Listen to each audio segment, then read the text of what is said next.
उन्होंने कहा था ईमानदारी अंतिम सत्य है, ईमानदारी अंतिम सत्य है। लेकिन कौन सी ईमानदारी सत्य है? मरने के क्षण तक आप सामाजिक ईमानदारी के साथ अगर काम करते हो तो वो ईमानदारी सबसे बड़ा सत्य है।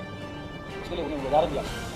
उदाहरण देते हुए उन्होंने कहा था, मैं कुछ दिन पहले वो फेसबुक पे भी एक सवाल उठाया था, 500 भिक्षुओं के साथ जो देवदत्ता संघ में तोड़फोड़ करता है, क्या वो ईमानदार था? वो ईमानदार नहीं था, क्योंकि देवदत्ता जो है अपना पर्सनल एजेंडा लेकर चल रहे थे, और पर्सनल एजेंडा लेकर चलने के साथ वो चाहते थे कि संघ की बागडोर उनके पास आ जाए, और संघ की बागडोर उनके पास आ जाए, और संघ की बागडोर आने के लिए प्रयास कर रहे थे। और बुद्धा देवदत्ता अपना बड़ा भाई बुआ का लड़का होने के बाद भी उसको अधिकार नहीं देते थे, क्योंकि बुद्धिस्ट लोगों को मालूम है कि वो प्रमिला का लड़का था, जो शुद्धोधन की बड़ी बहन थी प्रमिला, उसका लड़का था, और उसको वो चाहता था कि संघ के बाद के अधिकार उसको मिले, लेकिन वो अधिकार देने के लिए बुद्धा तैयार नहीं था, क्योंकि उसके अंदर विघटनकारी क्षमताएं थी, और विघटन जो है संघ को नष्ट कर सकता था। ये बात बुद्धा को मालूम थी, इसलिए बुद्ध उसको बड़ा भाई होने के बाद भी देने के लिए तैयार नहीं थी। उस समय किस्सा हुआ था, स्वास्थी नाम का एक भिक्षु जो एक चरवाहा था, जिसको बुद्ध ने सबसे प्रथम दीक्षा दी थी, वो चरवाहा को ट्रेनिंग देने का काम किया जाता था, और वो ट्रेनिंग देता था, और देवदत्त को लगता था कि मैं अच्छा ओरेटर हूं और संघ का अच्छा मैनेजमेंट मैं कर सकता हूं। लेकिन उस चरवाहा को बुद्धा जो है मैनेजमेंट का अधिकार देते हैं, ये बात जो है मेरे दृष्टि से बहुत खतरनाक है। उन्होंने कहा कि ये जो चरवाहा स्वास्थी है, मेरे बाद संघ में आया, मेरे बाद से बुद्धा को जानता है, मैं सबसे पहले बुद्धा को जानता हूं, जन्म से बुद्धा को जानता हूं, बुद्ध से उम्र से भी बड़ा हूं, मैंने राजपाट छोड़ा है, इसने कुछ नहीं छोड़ा है, मेरे से कम पढ़ा लिखा है, मैं गुरुकुल में पढ़ा हूं, इस आधार पे स्वास्थ्य की जगह मुझे रिपोर्ट करना चाहिए। बुद्धा ने नहीं माना। इसी कारण विवश होकर व्यक्तिगत स्वार्थ हेतु देवदत्त ने उस समय जो है संघा में फूट डाली। जब फूट संघा में डाली, 500 भिक्षु लेकर चले गए, बुद्धा ने काम किया। क्या काम किया? देवदत्त 500 भिक्षु लेकर चले गए, और एक साल में केवल उर्वेला नगरी में 10,000 भिक्षुओं की फौज बुद्धा ने खड़ी कर दी।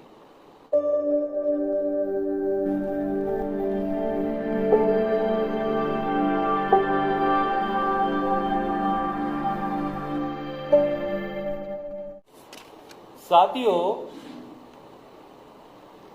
1972 में पुणे के डीआरडीओ में एक घटना घटित हुई थी। 10 अप्रैल 1972 को जो डीआरडीओ पुणे में चतुर्थ श्रेणी कर्मचारियों का संगठन चलता था, उस संगठन ने डॉक्टर बाबा साहब अंबेडकर की जयंती मनाना चाहिए और उसके लिए एक दिन का डीआरडीओ में छुट्टी देना चाहिए, इसके लिए एप्लीकेशन दिया। और डीआरडीओ के जो चेयरमैन थे, वहां के जो मैनेजिंग डायरेक्टर थे, वो अय्यर थे।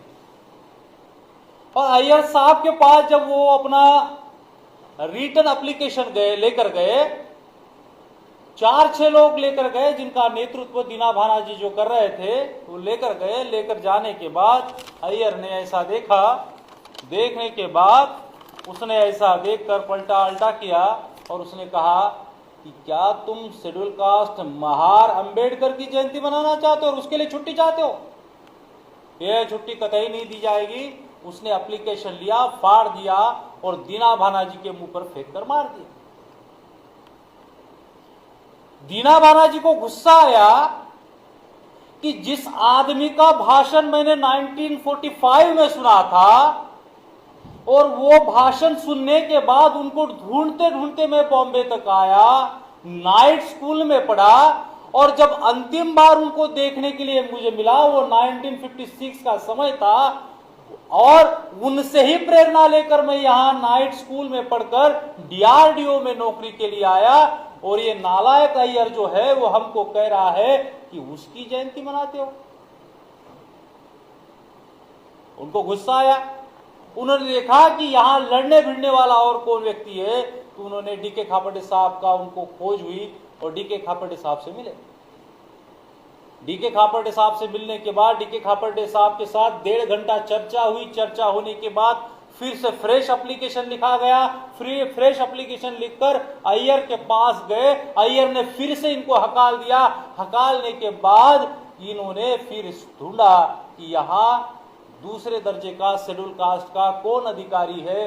इस अधिकारी ढूंढने के प्रक्रिया में काशीराम जी का उनको जानकारी हुआ। जैसे ही काशीराम जी का जानकारी हुआ, काशीराम जी ने अपने ही बंगले से इनको हकाल दिया। हकलने के बाद उन्होंने कहा कि भागो, ये जयंती वयंती का काम नहीं करना है, आपको डीआरडीओ का जो अभी प्रोडक्शन का स्लॉट आया है उसके ऊपर ध्यान देना है, फालतूगिरी मत करिए। ऐसा कहने के बाद उनको एहसास हुआ अय्यर साला दूसरा है इसलिए हकाल देता है, हमको कोई प्रॉब्लम नहीं। काशीराम अपना आदमी है, वो भी हकाल देता है। काशीराम साहब को सवाल किया कि जिनके बदौलत आप नौकरी पर लगे उनकी ही जयंती के लिए आप मना करते हो। तो काशीराम साहब ने कहा मैं इसी एहसास का, लड़ने भिड़ने के एहसास की बात करता हूं और इसीलिए आप वापस आए, चलो जाते। अय्यर का कैबिन था, उसको एक दरवाजा इधर से था, एक दरवाजा इधर से, दोनों को दो दरवाजों पे खड़ा किया। काशीराम साहब को एक आदत थी, जैसे मैंने कप को बटन लगाया, वो कप को कभी बटन नहीं लगाते थे, या तो हाफ शर्ट पहनते थे। उनका बाद में चुनाव चिन्ह भी हाथी रहा और आदमी भी हाथी के ताकत का था। तो वो हाथी वाला आदमी, जो हाथी जैसा आदमी अंदर गया और अय्यर के सामने एप्लीकेशन पटका, इसके ऊपर तुरंत छुट्टी का जो है ऑर्डर होना चाहिए। अय्यर फिर भड़का और तुम मुझे बताओगे, मैं आपका सीनियर अधिकारी हूं। उसने कहा कि मैं ही बताऊंगा क्योंकि कॉन्स्टिट्यूशन ने मुझे अधिकार दिया है। अय्यर ने बदतमीजी करने का प्रयास किया, काशीराम साहब ने उसको एक झपाटा लगा कर दिया। कुर्सी पर बैठा हुआ अय्यर सामने जाकर गिरा, तीनों को सस्पेंड कर दिया। अब सस्पेंड होने के बाद आदमी का, खाली दिमाग आदमी का शैतान का घर होता है। अब ये शैतान अच्छे थे तो इन शैतानों को खापर्डे साहब ने एक किताब दिया, उसका नाम था इनहेलेशन ऑफ कास्ट, जातीय निर्दालन, जातीय विध्वंस नाम की किताब दी। तीनों ने 2 रातों में किताब पढ़ी।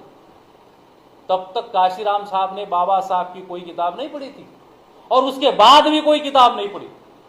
और एक किताब ने, एक आंदोलन ने, एक घटना ने उनको देश में नेता बनाया और नेता बनाकर समाज में आंदोलन पैदा किया। और फिर उनके बाद दोनों को नौकरी पर, तीनों को भी नौकरी पर वापस बुलाया।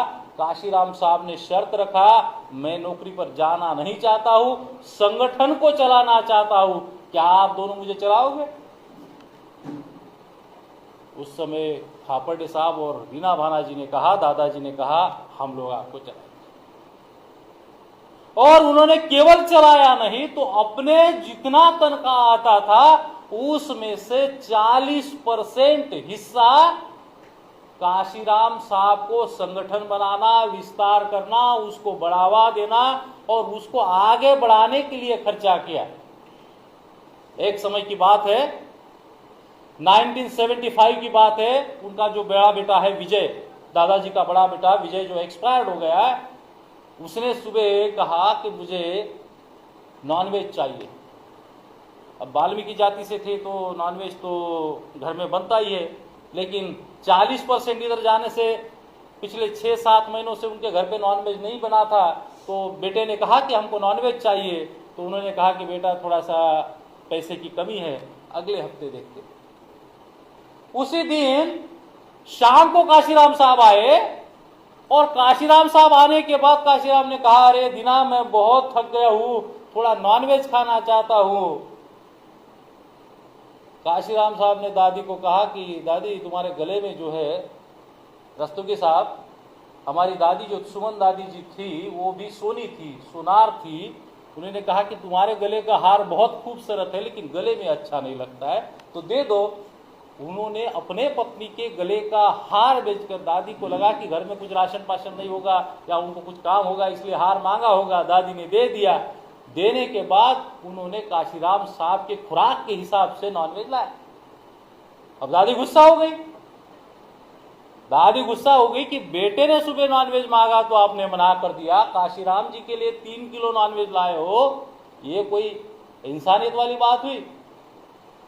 रीना भाना जी ने कहा कि वो नेतृत्व है, उसको जिंदा रखने के लिए मुझे बेटे के प्लेट का भी निवाला उठा कर देना पड़ा तो उसके लिए मैं तैयार हूं। उसी नेतृत्व को आंदोलन बनाने के लिए मुझे बेटे के लाश का कफन भी बेचना पड़ा, तो उसके लिए मैं तैयार हूं। यहां तक का त्याग करने की क्षमता जो है दादा के अंदर थी, इस हद तक त्याग दादाजी ने किया। इसके परिणाम स्वरूप 94वां बर्थ एनिवर्सरी हम लोग मना रहे हैं। और इसी दादा ने 2006 में जब अधिवेशन हुआ था 25 दिसंबर 2006 में, उस अधिवेशन में एक विषय रखा था, उस विषय की अध्यक्षता उन्होंने की थी। उसमें कहा था आंदोलन को जन आंदोलन में परिवर्तित करने के लिए और महापुरुषों का लक्ष्य हासिल करने के लिए कार्यकर्ता पदाधिकारियों को नेतृत्व के दिशा निर्देश में रहकर काम करना होगा, तभी सफल होगा। ऐसा क्यों कहा? ऐसा इसलिए कहा कि हमारा जो समाज है, बुद्धा से लेकर आज तक का जो समाज है, वो बहुजन समाज है। और ये बहुजन समाज हजारों जाति में बटा हुआ है, लाखों उपजातियों में बटा हुआ है। और ये बटा हुआ समाज जो है, हो सकता है कि जाति का संगठन बनाए या संगठन में ही आकर जाति का नेतृत्व निर्माण करने के प्रोसेस में चले जाए। और जाति को बढ़ावा देने का अगर ये काम करेंगे तो संगठन का सत्यानाश हो सकता है, ऐसा उनको अभिप्रेत लग रहा था। इसीलिए उन्होंने इस सब्जेक्ट को अधिवेशन में 25 दिसंबर 2006 को रखा और रखते समय कुछ बातें बहुत महत्वपूर्ण कही थी। क्या कही थी? पहली बात उन्होंने कही थी कि जाति विघटन का तरीका है और मूल निवासी जोड़ने का तरीका है। और जब एक जाति के लोग अपने ही जाति के बोलने वाले को जब नेता मानते हैं, उसके प्लेट में खाना परोसने वाले को नेता मानते हैं, तो ब्राह्मण उनको सही तरीके से गुलाम बनाती है। इसलिए जातिगत नेतृत्व पैदा होने के अलावा वहां पर मूल निवासी आइडियोलॉजी का नेतृत्व पैदा हो, ये चीज वो चाहते थे। इसलिए उन्होंने इस सब्जेक्ट को रखा। दूसरी बात उन्होंने क्या कही? उन्होंने कहा कि सामाजिक न्याय प्रस्तावित करना यह भारतीय संविधान का लक्ष्य है और सामाजिक न्याय प्रस्थापना का उद्देश्य, भारतीय संविधान का जो लक्ष्य है, वही उद्देश्य बामसेफ का है। इसलिए बामसेफ अगर सामाजिक न्याय प्रस्थापित करना चाहता है तो हमको आर्टिकल 15 को ध्यान में रखना होगा। आर्टिकल 15 क्या करता है? आर्टिकल 15 जन्म स्थान के आधार पर, प्रदेशवाद के आधार पर व्यक्तियों में भेदभाव करने से इनकार करता है।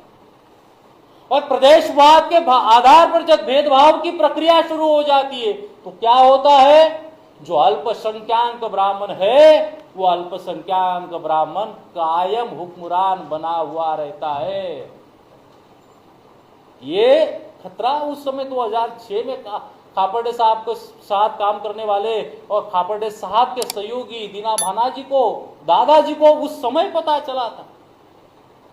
प्रदेशवाद का खतरा उस समय पता चला था, क्योंकि आप लोग एक प्रदेश में रहने वाले हो तो हो सकता है कि एक हार्मोनी होती है, एक दूसरे के प्रति सद्भावना होती है। लेकिन ये एक दूसरे के प्रति सद्भावना होनी चाहिए, लेकिन ये सद्भावना जब प्रदेशवाद का जहर बन जाती है तो देश की स्वतंत्रता को, समाज की आजादी को, देश के आंदोलन को बर्बाद कर सकती है। इसलिए प्रदेशवाद की संकल्पना को समाप्त करने के लिए हमें नेतृत्व के दिशा निर्देश में ही काम करना चाहिए। और क्या कहते थे दीना भानाजी? दीना भानाजी का एक किस्सा है। हमारे साथ एक फुल टाइमर थे विजय तिर्के, अभी फुल टाइमर नहीं है। जब वो नागपुर में उनका ट्रांसफर हुआ था, दादाजी दिल्ली से नागपुर आए थे। नागपुर आने के बाद दादाजी थोड़ा सा समोसा उनको बहुत पसंद था, क्योंकि दिल्ली ज्यादा समय रहे थे, इसलिए वो समोसा खाने के लिए विजय तिर्के के साथ चले गए। चले जाने के बाद दादाजी ने विजय तिर्के को एक बात कही थी, बहुत इंपॉर्टेंट और बहुत महत्वपूर्ण बात। क्या बात कही थी? उन्होंने कहा था ईमानदारी अंतिम सत्य है, ईमानदारी अंतिम सत्य है। लेकिन कौन सी ईमानदारी सत्य है? मरने के क्षण तक आप सामाजिक ईमानदारी के साथ अगर काम करते हो तो वो ईमानदारी सबसे बड़ा सत्य है। उसके लिए उन्हें उदाहरण दिया। उदाहरण देते हुए उन्होंने कहा था, मैं कुछ दिन पहले वो फेसबुक पे भी एक सवाल उठाया था, 500 भिक्षुओं के साथ जो देवदत्ता संघ में तोड़फोड़ करता है, क्या वो ईमानदार था? वो ईमानदार नहीं था, क्योंकि देवदत्ता जो है अपना पर्सनल एजेंडा लेकर चल रहे थे, और पर्सनल एजेंडा लेकर चलने के साथ वो चाहते थे कि संघ की बागडोर उनके पास आ जाए, और संघ की बागडोर उनके पास आ जाए, और संघ की बागडोर आने के लिए प्रयास कर रहे थे। और बुद्धा देवदत्ता अपना बड़ा भाई बुआ का लड़का होने के बाद भी उसको अधिकार नहीं देते थे, क्योंकि बुद्धिस्ट लोगों को मालूम है कि वो प्रमिला का लड़का था, जो शुद्धोधन की बड़ी बहन थी प्रमिला, उसका लड़का था, और उसको वो चाहता था कि संघ के बाद के अधिकार उसको मिले, लेकिन वो अधिकार देने के लिए बुद्धा तैयार नहीं था, क्योंकि उसके अंदर विघटनकारी क्षमताएं थी, और विघटन जो है संघा को नष्ट कर सकता था। ये बात बुद्धा को मालूम थी, इसलिए बुद्ध उसको नेतृत्व बड़ा भाई होने के बाद भी देने के लिए तैयार नहीं थे। उस समय एक किस्सा हुआ था, स्वास्थी नाम का एक भिक्षु जो एक की चरवाहा था, जिसको बुद्ध ने सबसे प्रथम दीक्षा दी थी, वो चरवाहा को ट्रेनिंग देने का काम किया जाता था, और वो ट्रेनिंग देता था, और देवदत्त को लगता था कि मैं अच्छा ओरेटर हूं और संघा का अच्छा मैनेजमेंट मैं कर सकता हूं। लेकिन उस चरवाहा को बुद्धा जो है मैनेजमेंट का अधिकार देते हैं, ये बात जो है मेरे दृष्टि से बहुत खतरनाक है। उन्होंने कहा कि ये जो चरवाहा स्वास्थी है, मेरे बाद संघा में आया, मेरे बाद से बुद्धा को जानता है, मैं सबसे पहले बुद्धा को जानता हूं, जन्म से बुद्धा को जानता हूं, बुद्ध से उम्र से भी बड़ा हूं, मैंने राजपाट छोड़ा है, इसने कुछ नहीं छोड़ा है, मेरे से कम पढ़ा लिखा है, मैं गुरुकुल में पढ़ा हूं, इस आधार पे स्वास्थ्य की जगह मुझे डेपुट करना चाहिए। बुद्धा ने नहीं माना। इसी कारण विवश होकर व्यक्तिगत स्वार्थ हेतु देवदत्त ने उस समय जो है संघा में फूट डाली। जब फूट संघा में डाली, 500 भिक्षु लेकर चले गए, बुद्धा ने काम किया। क्या काम किया? देवदत्त 500 भिक्षु लेकर चले गए, और एक साल में केवल उर्वेला नगरी में 10,000 भिक्षुओं की फौज बुद्धा ने खड़ी कर दी, क्योंकि वो बुद्धा जो थे वो सक्षम नेतृत्व थे, और सक्षम नेतृत्व होने के कारण उन्होंने 10,000 भिक्षुओं की फौज खड़ा कर दी। और उसका परिणाम यह हुआ कि देवदत्ता ने जो संघ के माध्यम से कहर ढाया था, वो कहर पूरी तरह से समाप्त हो गया। इसीलिए कुशल नेतृत्व जो होता है, जो दिशा निर्देश करता है, जो सांत्वना देता है, कहीं कहीं समय डांटता भी है, फटकारता भी है, अपमानित भी करता है, तो वो उसका व्यक्तिगत तौर पे अपमान करने के लिए नहीं, तो संघ को बढ़ावा करने के लिए करता है। इसीलिए उस समय दादाजी ने कहा था कि आंदोलन को जन आंदोलन में परिवर्तित करते समय आपको 3 बातों को ध्यान रखना है, और उसमें से सबसे पहली बात है कि हमारे जो नेतृत्व है उसके दिशा निर्देशन में काम करना। ये बात दादाजी ने हमारे एक पूर्णकालीन प्रचारक विजय तिड़के को कहा था। अभी विजय तिड़के पारिवारिक जीवन जी रहे, पूर्णकालीन प्रचारक नहीं है, कार्यकर्ता है। मैं उनका नाम लेकर इस बात को क्यों कह रहा हूं? उस समय दादाजी ने कहा था कि संगठन बनाने वाला सीनियर मैं हूं, लेकिन मेरे अंदर नेतृत्व क्षमता नहीं है। उन्होंने क्या कहा? मैं संगठन बनाने वाला निर्माता हूं, लेकिन मेरे अंदर जो है वो नेतृत्व कौशल्य नहीं है। इसीलिए मेरे अंदर जो नेतृत्व कौशल्य नहीं, लेकिन संगठन निर्माण करने की ताकत मेरे अंदर है, और इसी आधार पे मैं मेरा जो वर्तमान नेतृत्व है वामन मेश्राम, उनकी हर बात को सीनियर होने के बाद में मानूंगा। लोग समाज और संगठन में क्या कहते हैं, मैंने संगठन में 10 साल खर्चा किए, मैंने संगठन को 20 साल लगाए, मैं संगठन के राष्ट्रीय लेवल का पदाधिकारी हूं, मैं संगठन में राज्य लेवल का पदाधिकारी हूं, मैंने संगठन के लिए 10 साल से घर छोड़ा, 11वें साल क्या किया? सही मायने में त्याग जो होता है 11वें साल का होता है। 10 साल का त्याग नहीं होता है। 10 साल की तो त्याग की, 20 साल आपका त्याग नहीं होता, 21वें साल जो त्याग की टेस्ट होती है वो त्याग होता है।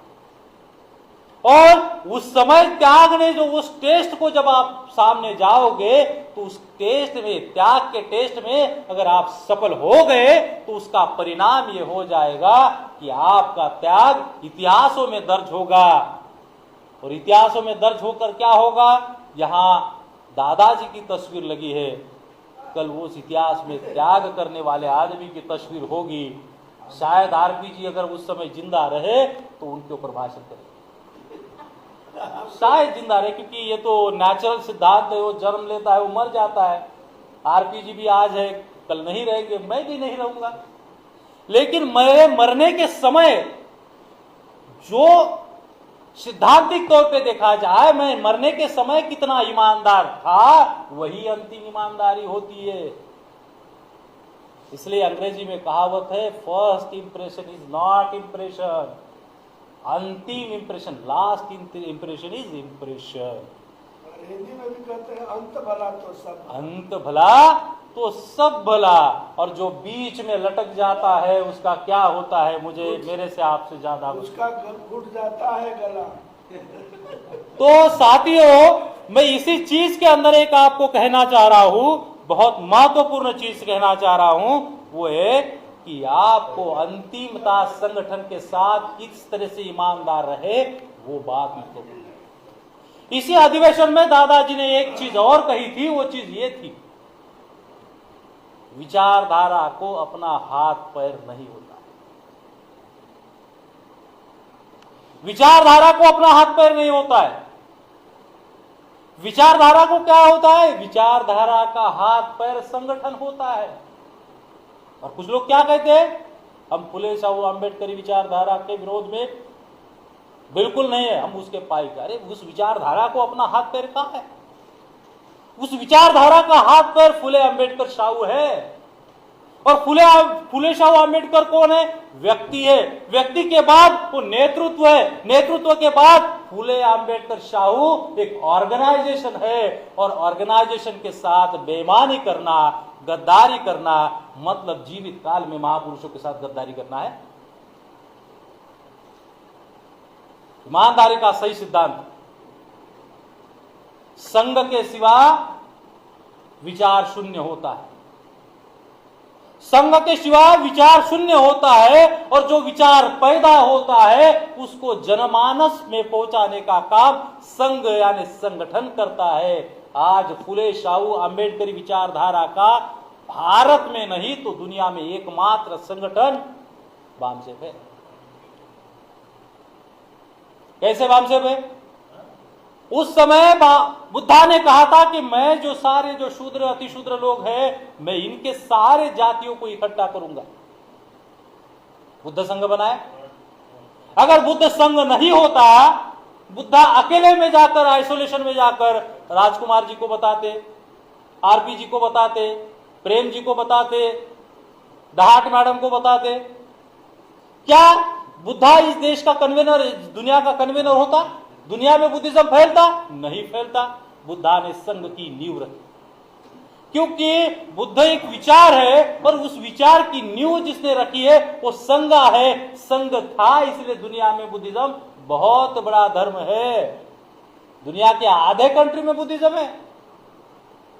ये जो है ये संघ के कारण है। और संघ क्यों काम कर सका? क्योंकि नेतृत्व जो बुद्धा है, बुद्धा को मानने वाले भिक्षुओं ने जो भी आदेश संघ को दिया गया, तथागत सिद्धार्थ बुद्ध ने जो आदेश दिया, उस आदेश को माना, तभी जाकर दुनिया का सबसे बड़ा रिलीजियस बुद्धिज्म हुआ है।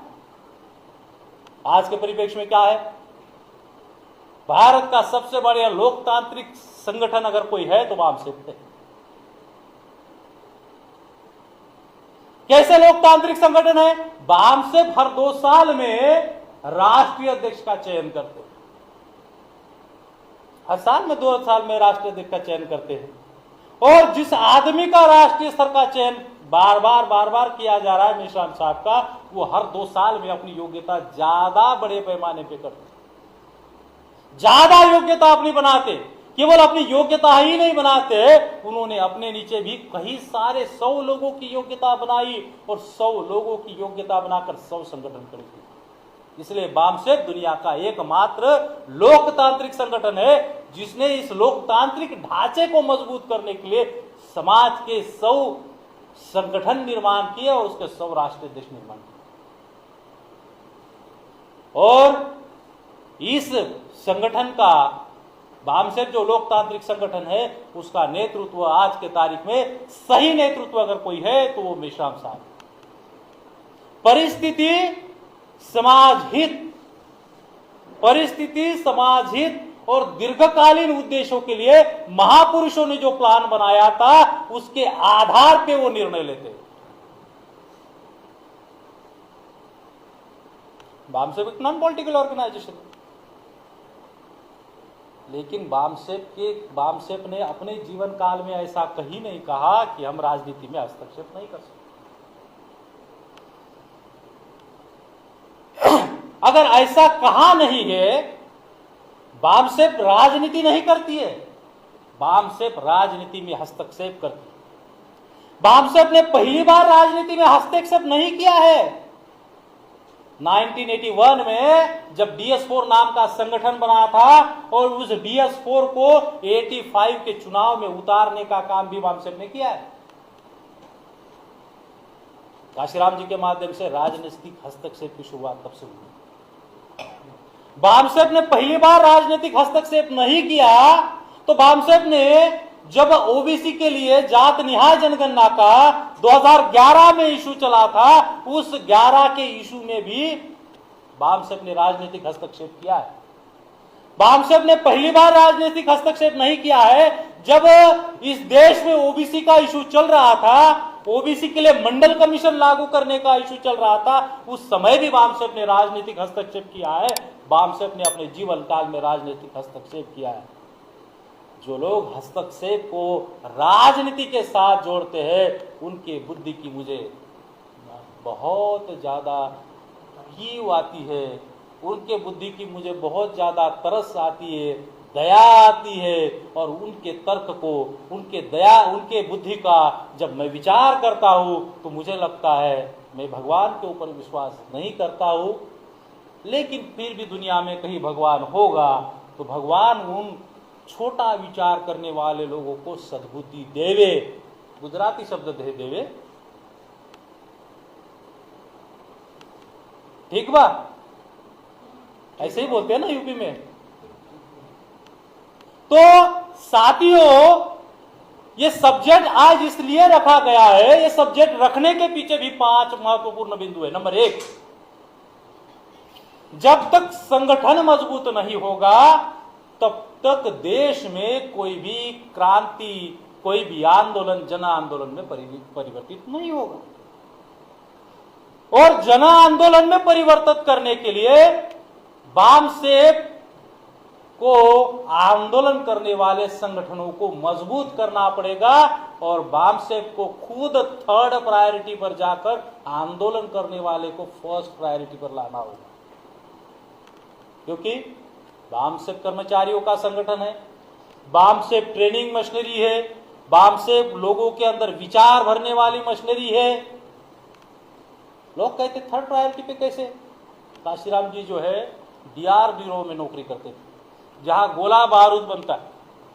गोला बारूद बनाने वाली जो मशीनरी है, वहां जो काम करने वाला जो व्यक्ति है, वो कभी भी युद्ध स्थल पे जाकर गोला फेंक कर नहीं आता है। वो आता है वहां जाकर कोई गोला फेंक कर आता है, वहां कोई बंदूक की गोली चला कर आता है? नहीं आता है। लेकिन DRDO 3rd लेवल पर है, इसीलिए 1st लेवल का जो सोल्जर है वो जाकर वहां लड़ाई करता है। इसीलिए हमको इस बात को ध्यान में रखते हुए हमको बामसेप को थर्ड प्रायोरिटी क्या मतलब होता है, उसको अंतिमतः वामसेप ही रहेगा, इस आधार पे काम करना होगा। दूसरी बात क्या करनी होगी?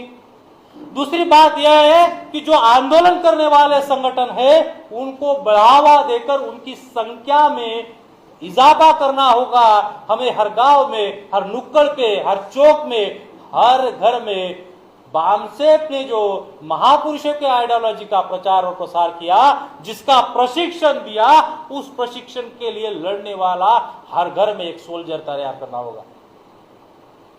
इसलिए वामसेप को ऐसे ही वामसेप को मिलिटेंट ऑर्गेनाइजेशन नहीं करती है, इसलिए वामसेप को मिलिटेंट ऑर्गेनाइजेशन कहती है क्योंकि लड़ाई में लड़ने वाला सैनिक जो है अपना घर बार सारा त्याग कर जीवन का ज्यादा समय जो है वो बॉर्डर पे निकालता है। और वामसेप में काम करने वाला पूर्णकालीन प्रचारक जो सेकंड प्रायोरिटी पर है, फर्स्ट प्रायोरिटी पर लड़ने वाला ऑर्गेनाइजेशन, सेकंड प्रायोरिटी पर फुल टाइमर, और थर्ड प्रायोरिटी पर जो है ना वामसेप जो सबको निर्माण करता है, वो भी घर बार त्याग कर यहां रहे।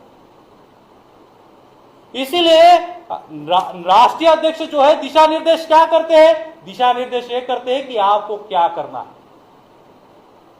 पहला दिशा निर्देश करते हैं कि आपको कोई भी विवादात्मक परिस्थिति में हस्तक्षेप नहीं करना है। 2004 में इसी बात को लेकर वामसेप ने 2004 में रेजोल्यूशन पास किया था, जनरल बॉडी में रेजोल्यूशन पास किया था कि जो भी विवादात्मक, क्योंकि 10 लोग जहां इकट्ठा आते विवाद हो ही जाता है। मराठीमध्ये भांड्याला भांड लागलं की आवाज येते असं म्हणतात। बर्तन, एक बर्तन दूसरे बर्तन से जब टकराएगा आवाज तो होगा ना। तो हम भी तो कोई बर्तन से कम नहीं है, आएंगे टकराएंगे आवाज होगा।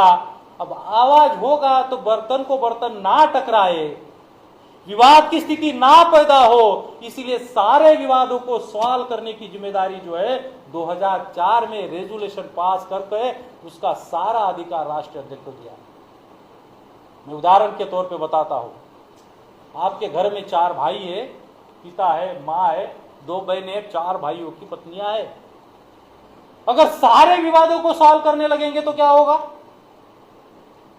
जहां महिला कार्यकर्ता बैठे हैं, मैं उनको पूछना चाहता हूं कि घर के सारे मेंबर विवादों को सॉल्व करना चाहे, जैसे दहाट मैडम की बहू भी विवाद को सॉल्व करना चाहे, बेटा भी सॉल्व करना चाहे, दहाट मैडम भी सॉल्व करना चाहे, बेटी भी करना चाहे, दामाद भी करना चाहे, दहाट सर भी करना चाहे, क्या विवाद सॉल्व होगा? विवाद बढ़ेगा। अगर सारे अधिकार दहाट सर को दिया जाए क्या होगा? जिसकी गलती है उसको डांट फटकार करेंगे, जिसकी गलती नहीं उसको भी डांट फटकार करेंगे। डांट फटकार करके क्या होगा? शांति पैदा होगी।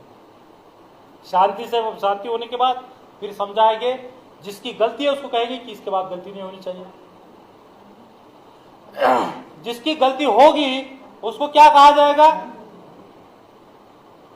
उसके बाद क्या होगा कि इसीलिए सारे जो अधिकार है, विवादात्मक स्थिति के सारे अधिकार 2004 में रेजोल्यूशन पास करके राष्ट्रीय अध्यक्ष के पास दिए। फिर संगठन ने क्या करना चाहिए? संगठन ने केवल संगठन के डेवलपमेंट का, विचारधारा के प्रचार प्रसार का और साधन संसाधन जुटाने का काम करना चाहिए। अब जिनकी जिम्मेदारी है साधन संसाधन जुटाने का, जिसकी जिम्मेदारी है फील्ड में जाकर काम करने का, जिसकी जिम्मेदारी है वो एक जगह बैठकर उसको जाकर मीटिंग करने का, वो अगर ये काम छोड़कर इन सारे विवादों की स्थिति में बनेगा, उस विवादों की स्थिति में जाएगा, कूदेगा, उसका परिणाम ये होगा कि संगठन का काम रुक सकता है। इसलिए दिशा निर्देश करने की पूर्णतः जिम्मेदारी नेतृत्व की होती। नंबर 1। नंबर 2, समस्याओं को सार्वजनिक मंचों पर लेकर नहीं जाना चाहिए। संगठन ने दूसरा निर्णय क्या लिया था? संगठन ने दूसरा निर्णय लिया था कि समस्याओं को सार्वजनिक मंचों पर लेकर नहीं जाना चाहिए। क्या करना चाहिए? समस्या सुलझाने के लिए, समस्या एक जगह आने के लिए, उसके लिए केंद्रीय सचिवालय का निर्माण किया। केंद्रीय सचिवालय के पास समस्या लेकर जाना चाहिए, ऐसा 2004 में रेजुलेशन रखा था, और वो रेजुलेशन दादा ने रखा था। आपको जानकारी होनी चाहिए। फिर अगर कोई समस्या को समाज माध्यमों में लेकर जाता है, पब्लिकली लेकर जाता है, तो क्या करना होगा? अब तमाशा तो पब्लिकली हुआ है, तो जवाब भी पब्लिक में देना ही होगा ना। आइसोलेशन में जवाब देने से नहीं चलेगा, क्योंकि तमाशा बाहर हुआ है। जवाब घर में दोगे तो बाहर जो तमाशे से जो बुरा प्रभाव पड़ा है, जो वातावरण तहस नहस हुआ है, वो तहस नहस हुआ वातावरण दुरुस्त करने के लिए आपको समाज माध्यमों के सामने जाना ही होगा, समाज के पास जाना होगा, और जिसने गलत किया उसको गलत बनाने का, गलत जो है कहने का धारस कार्यकर्ताओं में रहना होगा, और राष्ट्रीय अध्यक्ष जी के कहने पर जाकर उसको वहां बात कहनी होगी। यही तो उस सब्जेक्ट महत्वपूर्ण ये था, बिंदु था। ये 2 नंबर का बिंदु। 3 नंबर का बिंदु क्या था? मैं संगठन के लिए जिम्मेदार हूं, संगठन का हकदार नहीं। तीसरा बिंदु है, मैं संगठन के लिए जिम्मेदार हूं, इसलिए संगठन ने मुझे जिम्मेदारी दी है। मैं संगठन का हकदार नहीं हूं, क्योंकि संगठन इमॉर्टल पर्सन है। कभी संगठन नहीं मरता, व्यक्ति मर जाता है। बुद्ध आए, उनका परिनिर्वाण हो गया। बुद्धा के बाद बाबा साहब आए, उनका भी महापरिनिर्वाण हो गया। दादाजी आए, दादाजी का महापरिनिर्वाण हो गया। खापर्डे साहब आए, खापर्डे साहब का भी महापरिनिर्वाण हो गया। काशीराम जी आए, उन्होंने संगठन बनाया, उनका भी महापरिनिर्वाण हो गया। कल मेश्राम साहब का भी महापरिनिर्वाण हो जाएगा। व्यक्ति मॉर्टल है, व्यक्ति मरता है, संगठन नहीं मरता है। इसीलिए संगठन किसी के भी हिस्सेदारी या हकदारी नहीं है, लेकिन संगठन का नेतृत्व उसको चलाने वाला मुख्य नायक होता है। इसके लिए उसका आदेश, जिम्मेदारी देने का आदेश जो है पालन करना होगा, और जिम्मेदारी हटाने का आदेश वो भी पालन करना होगा। इसलिए नेतृत्व को सही मायने में मान्यता देकर उसके दिशा निर्देश में रहकर काम करना होगा। यही तो विषय था। एक और क्या था? विचारधारा से आधारित संगठन बना है। ये गणपति मंडल नहीं है, दुर्गा नवमी का मंडल नहीं है। दुर्गा नवमी के मंडल का उद्देश्य होता है 1 दिन का पूजा करना, 9 दिन की पूजा करना। कावड़ के लिए मंडल बनाया जाता है, उसका भी महाशिवरात्रि तक ही होता है। महाशिवरात्रि के बाद उसका वैल्यू 0 हो जाता है। अभी ये जो संगठन बनाया गया है, ये जन आंदोलन किस लिए? जन आंदोलन आजादी के लिए, और आजादी बिना कुर्बानी नहीं होती। और जो सबसे ज्यादा कुर्बान करता है, और कुर्बान करते हुए जिसके पास ब्लूप्रिंट होती है, जिसके पास सोचने का जरिया होता है, जिसके पास समर्पण होता है, त्याग होता है, नेतृत्व करने की क्षमता होती है, उसी का ही नेतृत्व मान्य किया जाता है। जब बामसेफ बना था, पहले बामसेफ किया था। बामसेफ बनने के लिए 2 घटनाएं जिम्मेदार थी। पहली घटना तो सबको मालूम है। दूसरी घटना यह है कि कोथरूड पुणे के पास है, वहां एक शेड्यूल कास्ट की लड़की के ऊपर रेप हुआ था, और इसका विरोध नहीं हो रहा था, इसलिए भी बामसेफ उस समय बना। तो जब बामसेफ बना, तो ये सारे गुण बनाने वाले के पास नेतृत्व के गुण नहीं थे, उनके पास मैकेनिज्म के गुण थे। अब उनके पास सारा था, लेकिन नेतृत्व के गुण नहीं थे। तो जिसने संगठन बनाया, डीके खापर्डे साहब और दादाजी, उन्होंने काशीराम साहब को नेतृत्व के तौर पर प्रेजेंट किया। उसके बाद तेजेंद्र सिंह झल्ली जी को नेतृत्व के तौर पर प्रदान किया। उसके बाद एसएफ गंगावनी के अंदर नेतृत्व के गुण लगे, उनको नेता बनाया। उसके बाद जब ऐसा लगा कि नेतृत्व खुद करना चाहिए, इसलिए सीईसी कमेटी ने खापर्डे साहब को नेतृत्व दिया। खापर्डे साहब को जब नेतृत्व दिया, तो 27 फरवरी 2000 को ससून जो पुणे का गवर्नमेंट हॉस्पिटल है, वहां पर खापर्डे साहब बेड पर पड़े हुए हैं, उनको गले का कैंसर हो चुका है। ऐसे स्थिति में उनको चाटने के लिए शहद, बागड़े जी आज भी जिंदा है, वो भी डीआरडीओ में नौकरी करते थे, और बागड़े जी के पास खापर्डे साहब ने खुद कहा कि मेरा सामाजिक और संगठनात्मक वारिस वामन मेश्राम है। ये शहद की जरूरत मुझे नहीं है बागड़े, अभी तो मैं मरने वाला हूं। ये शहद अगर वामन मेश्राम खाएगा, शक्ति आएगी और पूरे देश में दौड़ेगा। तो क्या हुआ, 29 फरवरी 2000 को खापर्डे साहब का देहांत हुआ। देहांत होने के बाद क्या हुआ, देहांत होने के बाद खापर्डे साहब के बाद जब सीसी का 3 तारीख को मीटिंग हुआ, मेश्राम साहब ने बोरकर को नेता बनाना चाहिए ऐसा प्रस्ताव रखा। बोरकर खुद फर्स्टेड थे, उन्होंने उस प्रस्ताव को अस्वीकार किया। सीसी ने खुद जाकर मेश्राम साहब को राष्ट्रीय अध्यक्ष की जिम्मेदारी दी। परिणाम क्या हुआ, देश के सारे राज्यों में और 400 जिलों में संगठन मेश्राम साहब ने खड़ा किया। ऐसे ही नहीं खड़ा किया, ऐसे वामन मेश्राम को नहीं मानते। उसके लिए त्याग क्या किया, 2 साल केवल मात्र सेंट्रल गवर्नमेंट का 2 साल नौकरी किया था, उसको छोड़ दिया, घर तक नहीं गए। बॉम्बे का अधिवेशन चल रहा था, उस समय उनके पिताजी का देहांत हो गया। अब जब किसी का बाप मरता है तो दुख कितने लेवल का होता है। उनके पिताजी का देहांत हो गया था, बॉम्बे में अधिवेशन चल रहा था, उनको मैसेज आया। मैसेज आने के बाद मेश्राम साहब ने कहा कि अधिवेशन का सारा जिम्मा मेरे सर पर है, मैं नहीं जाऊंगा। और कुछ लोग पुलिस वाले ग्राउंड में आते तो भाग खड़े हो जाते।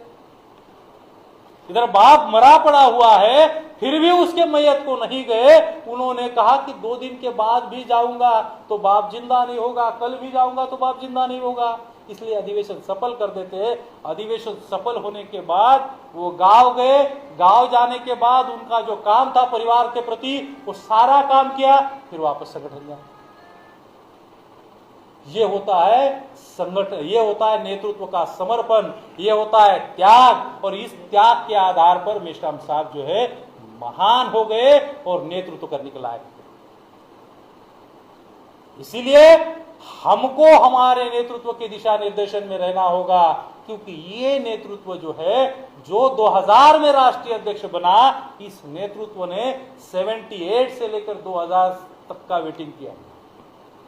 हमारे लोगों का वेटिंग पीरियड कितना होता है, इस साल बामसेब में आते, 2022 में बामसेब में आते, 2025 में आ जाते हैं, 26 में आ जाते हैं और 27 में बोलते हैं मुझे राज्य का अध्यक्ष बनाया जाए। 28 में क्या बोलते हैं, मैं सीसी मेंबर लिया जाए। 29 में कहते हैं मुझे जनरल सेक्रेटरी बनाया जाए।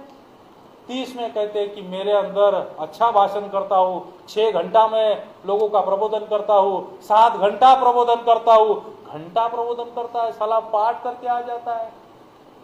जो राष्ट्रीय अध्यक्ष बोलते हैं वही तू रट के बोलता है, और ये सारा बोलने के बाद वो जाकर फील्ड में बोलता है। जो उनके सुनते हैं वो उनको लगता है हाँ यही नेता, और वो कहता है, इसके बाद क्या कहता है, मुझे नेतृत्व बनाना चाहिए। और हमारे जो लोग हैं दीर्घजीवी, दीर्घकाल तक त्याग नहीं करते, इसलिए नेतृत्व होने के लायक नहीं है। और आज केवल हमारे पास एक जीवन काल में लायक नेतृत्व है। इसी लायक नेतृत्व के हाथ के नीचे, उनके दिशा निर्देश में हमको जाकर काम करना होगा, तभी हम महापुरुषों का उद्देश्य सफलतापूर्वक पूर्ण कर सकते।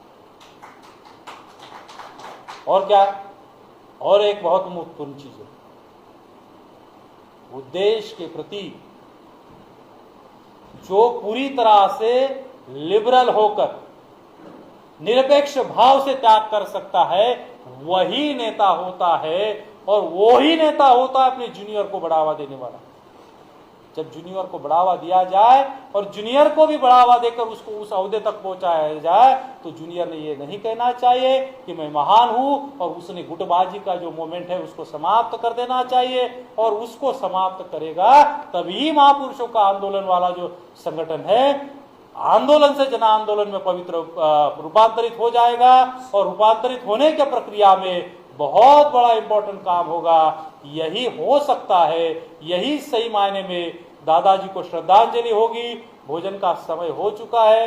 सारे लोगों के चेहरे पर मुझे भोजन की आस नजर आ रही है, इसलिए मैं अपनी बात को यहाँ विराम देता हूँ। आपने ध्यान से सुना, इसके लिए आभार, धन्यवाद। गलतियों के लिए माफी चाहता हूँ। जय मुनिवासी।